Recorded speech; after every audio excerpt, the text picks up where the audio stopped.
another Aligner Insider, exclusive podcast from the insiders.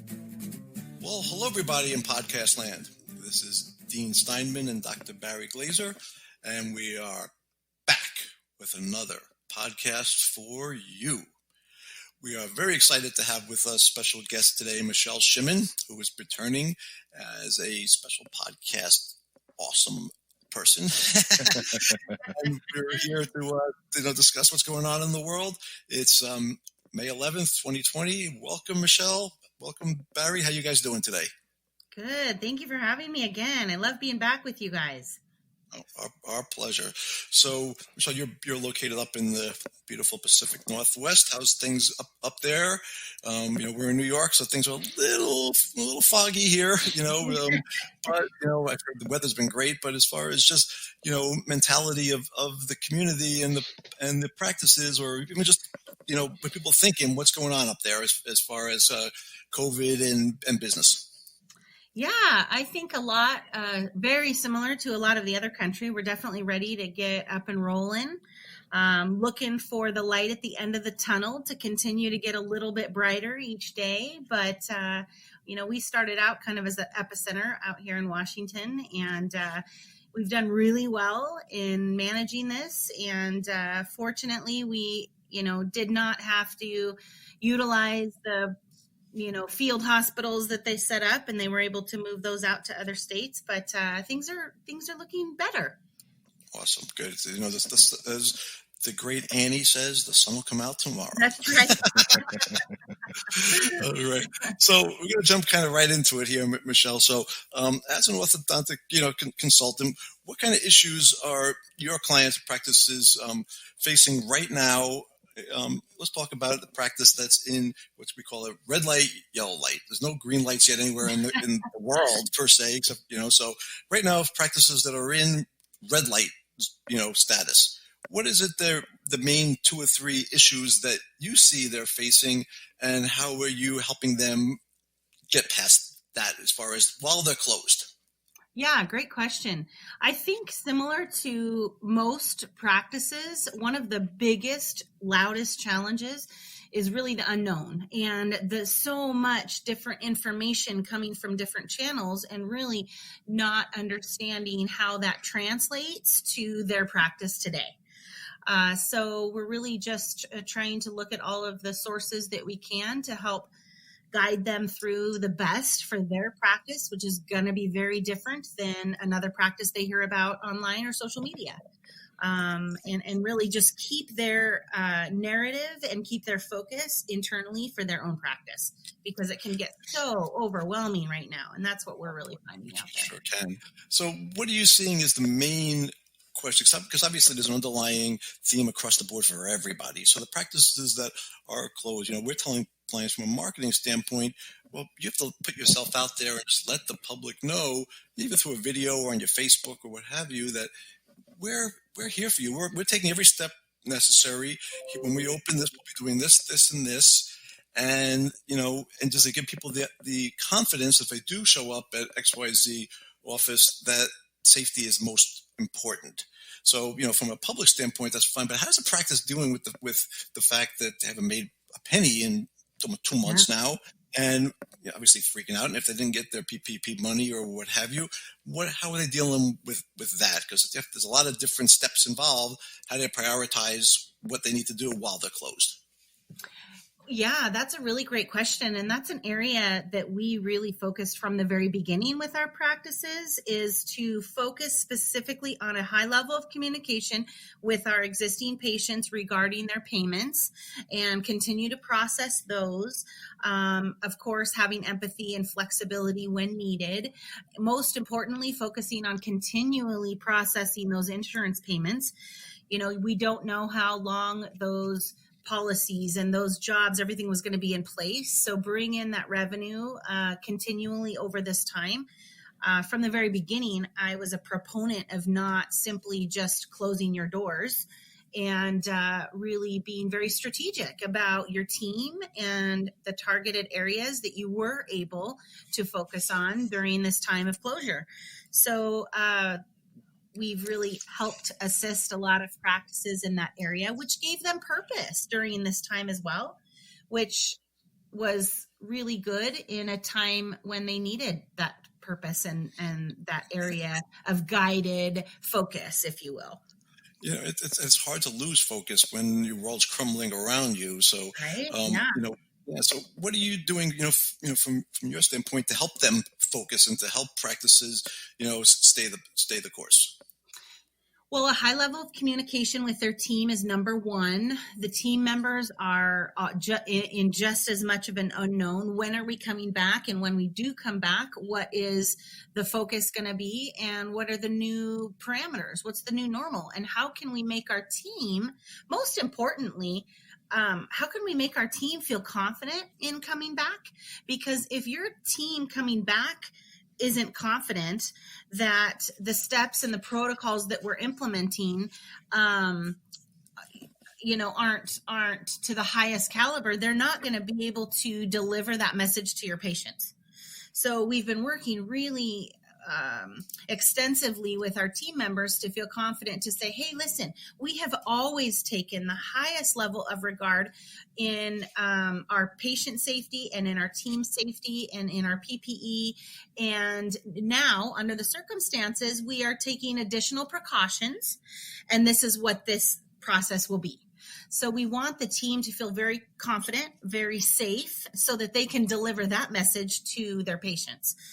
And a role play, I know this has been talked about a lot when we talk about do a run through or a dry run before you see your patients, but we're actually taking that a step farther, and we are actually role playing different patient scenarios, because the team has to be prepared to call an audible, if you will. If a mom shows up with a 3-year-old and a 4-year-old, and she doesn't have childcare and she has to come in for her appointment. Mm-hmm. I know we're saying, only the patient in the office, limit the number of individuals you let in, but your team has to be confident to say, hey, I see this new scenario that we didn't talk about. How do I manage this confidently with the patient? With clear communication, and don't feel discombobulated that we say, oh, wait a minute, am I supposed to let the 3 and 4-year-old in? What do we do here? So we're saying. It's funny, Barry and I use a quote constantly.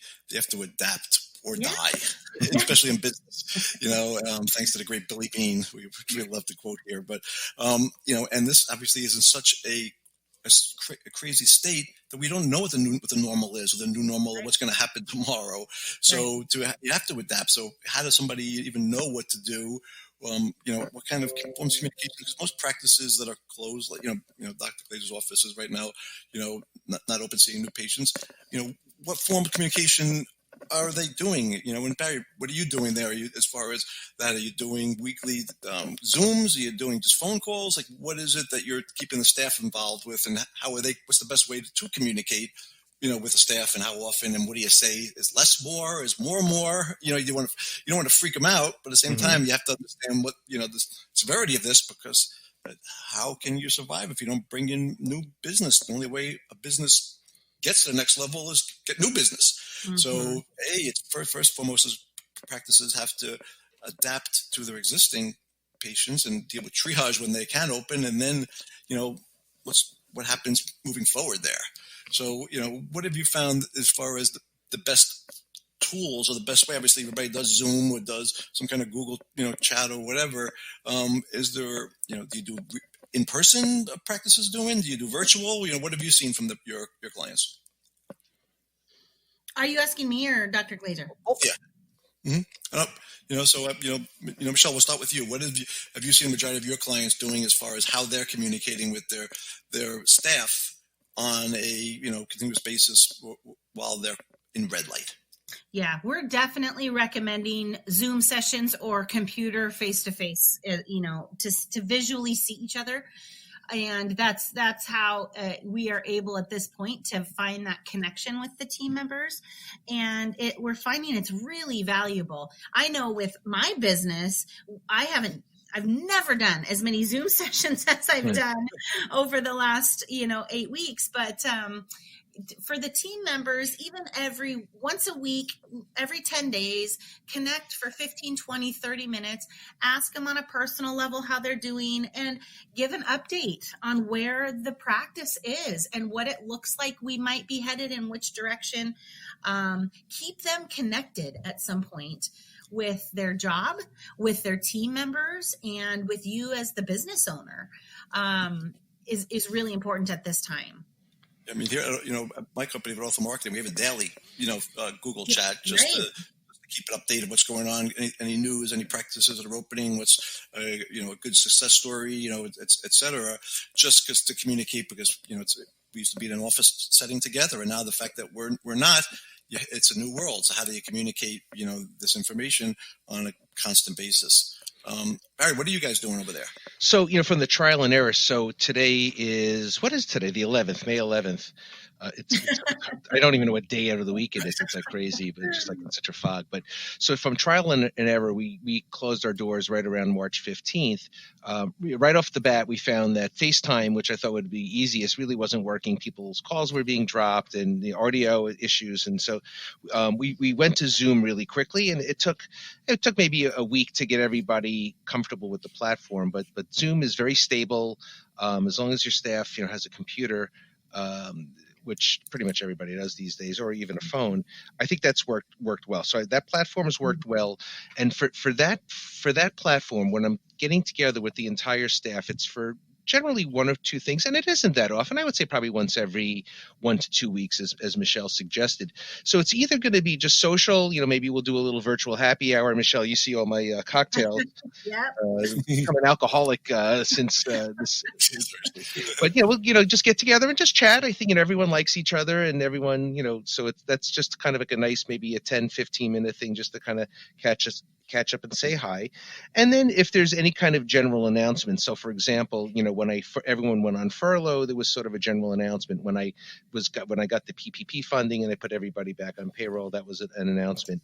So, and then maybe we'll also just talk about the big thing which staff is asking, which is when are we going to come back? And in New York, we still don't know.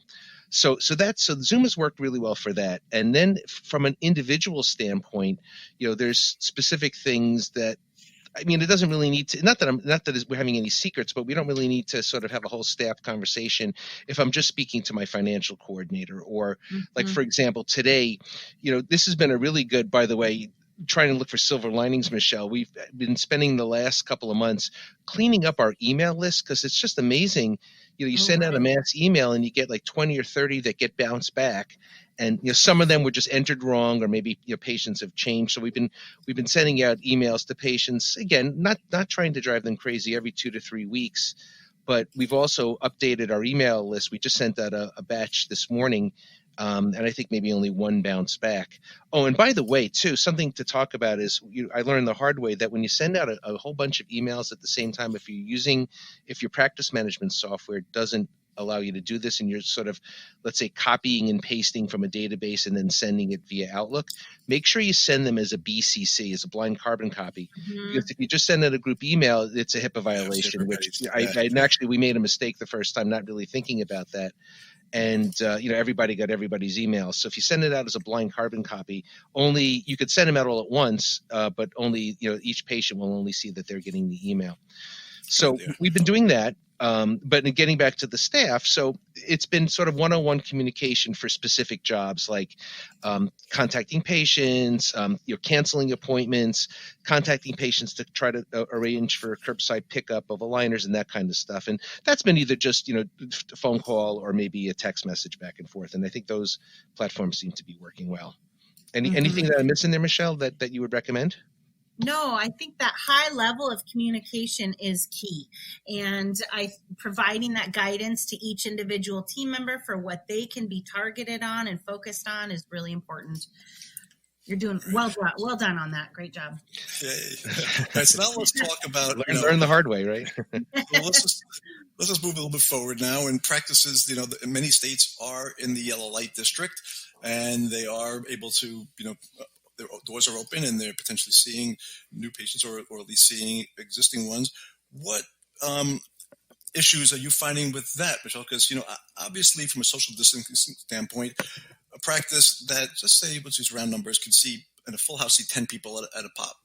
Well, they need to either have one chair open or, let's talk about an open bay situation there. You can't have people close to each other, so there has to be some type of social distancing involved. So right off the bat, you can't see as many people. Okay. And the fact also moving forward is a lot of the world is freaked out and not going to want, especially for new patients, to want to be able to leave the house and what have you. So what issues are you finding that people are dealing with from while they're open now? And what's the two or three main things that you think they should be focusing on instead of running around in like a chicken without a head? Obviously, a strategy or a game plan should be in place. What are you suggesting? Sure. So, you referenced yellow light as they prepare and they slowly start to open their doors. You are absolutely right. That social distancing, I firmly believe that this situation that society has been under for the last couple of months has actually, we talk about pivoting our business models, but it's really pivoted our awareness in society, which I don't feel is going to go away. That spatial awareness, touch, all of those pieces. I look at what's changed in the grocery store, and that plexiglass in front of the checkers is not going to go away when, at the end of this year, when this pandemic goes away. So I definitely recognize that as practices prepare to open up, they do need to have a strategy where we're recommending every other chair. We are absolutely recommending triaging procedures, putting them in groups, level 1, level 2, level 3, level 4, so we know what we're going to target as we even start calling these hundreds of patients in our backlog that we actually have to see. So we're very strategic about our schedule. And if you have a 4-chair bay, you're going to do 1 and 2. You're going to sterilize that, and then you're going to go to 2 and 4. And then they're going to leave, and you're going to go back to 1 and 3. I might have said those numbers wrong. 1 and 3 and 2 and 4, right? Every other chair, just to maintain that distancing that's recommended right now as we prepare to reopen. So we talk about strategy again and how we can give our team that direction, and starting with triaging your procedures and putting them in different levels of, I guess, importance that you're going to contact them when they're going to come back. How do you juggle between existing and new? Because as I said, you have to stop bringing in new money, otherwise a business is not going to succeed. So what do you suggest from there? Say if practice has people that want to start, and that, but if they have existing patients, how do they prioritize? What's the best things that you suggest? If you got a pool here and you've got, just say, 60-40, 50-50, or whatever it is, of existing versus new that you need to juggle, what are you suggesting is the best way to handle that? Well, we're absolutely recommending putting new patients as a top priority. And fortunately, we have so many different platforms available that allow us to continually see our new patients. So whether you have a hybrid of a virtual appointment or whether you have a full virtual appointment, we have the ability to not stop that process of seeing our new patients. So your treatment coordinator is not going to be seeing your 6 to 7 hours of new patients a day like they're typically used to as you open up. So they can manage more of that virtual communication and connection with our patients. So top priority is to see our new patients and get that relationship started with that level of communication, that level of education, and facilitating those patients getting started with treatment where we can, for sure. This podcast is brought to you by Ortho Marketing. Ortho Marketing is a full-service digital marketing agency exclusively for dentists and orthodontists, providing website design, social media management, search engine optimization, and digital advertising. For more information, visit orthomarketing.com. So, Michelle, something that I've received a bunch of emails from patients, but there's patients that I feel like from a priority standpoint, in particular patients in fixed appliances that, really are going to need to be at the top of the list and get them in braces. But there's a lot of patients who they just want to know when they could come in because they want to finish up their treatment, or, so what scripting can you recommend to deal with people that are frustrated angry, and on top of it demanding that they're not there, that when they call up and say, oh, I got your email, you're opening up June 6th, I want to be coming in the first day, when they're not really a high priority patient. How do you handle that without creating a conflict? That's a great question. What's really important, and the script absolutely needs to be typed up and provided to every team member, because you talked about being able to, I say call an audible. When a situation arises that we're not necessarily prepared for, we have to be able to think on our feet and call those audibles.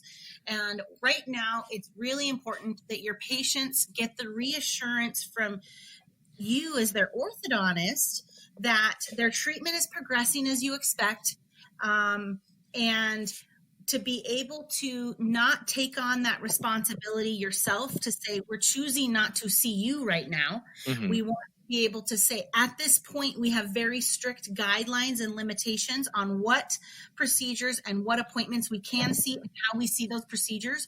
We are very much looking forward to putting you on the schedule, and I have this day or this day available to you, which works for you. Mm-hmm. So that whether it's going out a couple of weeks, whether we do, if a patient like that calls up, I would absolutely set up a virtual appointment with them so that they can get the doctor's reassurance mm-hmm. that everything is as expected, everything is progressing the way we want it to. Give them some kudos, well done, keep it up, and we're very much looking forward to seeing you on this date at this time. Again, put that on the regulations and the restrictions that are put on our practices, and not simply the fact that we are choosing not to see you at this time, but we're going to see other patients. Right.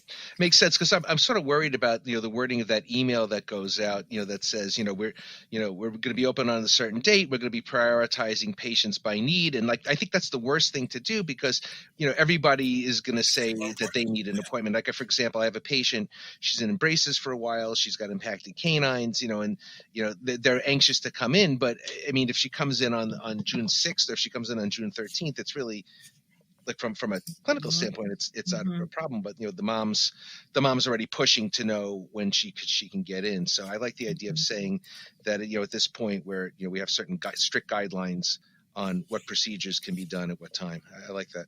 When we can see those, absolutely. Yeah. And your patients simply want the reassurance that there is a game plan, there's a strategy.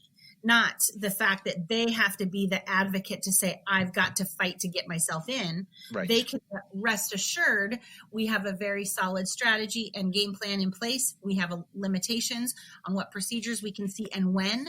And this is when we can put you on our schedule. We're looking forward to seeing you at that time. Yeah. I don't know if you have offices at this point that have reopened, but I can't imagine that that's just like an ongoing nightmare on top of everything else, especially for the front desk staff. It is. Did you say you can't imagine? Or? No. I mean, no, I'm sure it is an ongoing nightmare. That's what I meant to say. It is. And this is what I said, people are thinking that our patients are cautious to leave home. I'm finding the opposite. Our patients are desperately wanting to come into the office and come into their appointments. And, enough. That's exactly right. Everybody's looking for some sense of normalcy, and most importantly, a sense of being able to make their own decisions. We are a society where all of our decisions have been taken away from us during this time right now. What we can do, when we can do it, where we can go. And people are looking for a sense of that normalcy and being able to make their decisions. Right. So, we're going to just kind of end it because we keep going and going and going. So, in closing, Michelle, what one bit of advice would you tell a practice that's just about to go into yellow light, or is it yellow light? And what's the one thing that you suggest they do today to make their life easier, to get them on track, et cetera? So what's the one bit of advice that you would say to do today when somebody listens to this? Great question. And actually, I'm going to really give you a very basic answer, but I'm finding it's the key to it is to focus on your team. My team at Shimon Consulting, all of us have been working really hard on, we're calling them the 3 C's. Be confident, be calm, and be caring. And we have to get our team on board with what our process is, because the message that they exude, whether it's the fact that they either feel safe or they don't feel safe, whatever message the team is exuding is what your patients will feel and experience. And so the semantics about how we're going to open and how we're going to walk through our office and when are we going to wear the face shields and all of those details, really, I'm not finding are the hardest pieces of information right now. Mm-hmm. The key is to manage your team, to do the run-throughs, to address their concerns, have the clear communication with them, give them that confidence to be able to call the audibles if something shows up differently than what we talked about with our new protocol, and allow them to be the advocate for the patients and for you as the provider and the practice. That's what I feel right now is one of the biggest challenges and one of the most important areas to focus on. Great. No, that's awesome. Appreciate it. That's great insight there. So once again, if somebody wants to get more information from you, has a question, what have you, what's the best way for them to reach you, Michelle Shipman? Oh, yeah, great. They can visit my website at ortho-consulting.com, or they can email me directly at michelle@ortho-consulting.com. We also have a reopening recommendation protocol manual that we put together, and I would love to email that out complimentary to anybody that would find that useful as well. Perfect. Great. And you'll be able to find that link as well in our Facebook page here at Aligner Insider. So we will put the link up to it as well so people can have access to it. So Michelle Shipman, thank you so much for joining us. We really appreciate it. Stay safe. We're going to be hearing a lot from you in the future. So when everybody is in yellow light, what do we look at then? And then what do we talk about is hopefully sooner than later, red light, green light, 1, 2, 3. So absolutely. It's always a pleasure. Thank you, gentlemen. I love participating with you and watching what you're both doing as well. But absolutely, I wish everybody continued safety and health as we all get through this together and find what this new normal will be for all of us. But thank you very much. Thank you. Appreciate it. Okay, everybody, be safe. All right, everybody. Thanks, Michelle. We always appreciate it. Thank you.